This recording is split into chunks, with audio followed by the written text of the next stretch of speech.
તમારે વારંવાર ફાસ્ટેગનું રિચાર્જ નહીં કરાવવું પડે.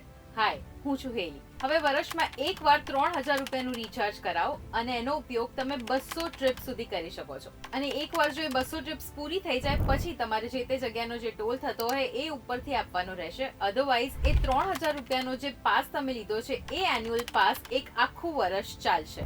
આ અંગે નીતિન ગડકરીએ આજે જ ટ્વીટ કરીને સૌને માહિતી આપી છે. હવે આ જે પાસ છે એના એક્ટિવેશન માટે અને રિન્યુઅલ માટે તમારે ક્યાં જવાનું રહેશે? તો આ તમે ઓનલાઈન જ કરી શકો છો. રાજમાર્ગ યાત્રા એપ થકી અને મોર્થ અથવા NHAI ની વેબસાઇટ થકી તમે આ પાસ મેળવી શકશો, જેની પ્રક્રિયા 15 ઓગસ્ટ 2025 થી શરૂ થવાની છે.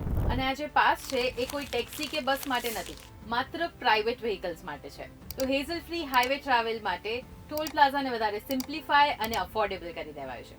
તો આ જે વિડીયો છે એ તમારા ટ્રાવેલ બડીની સાથે ચોક્કસથી શેર કરજો. અને આવા જ અપડેટ માટે તમે જોતા રહો ગુજરાત સમાચાર.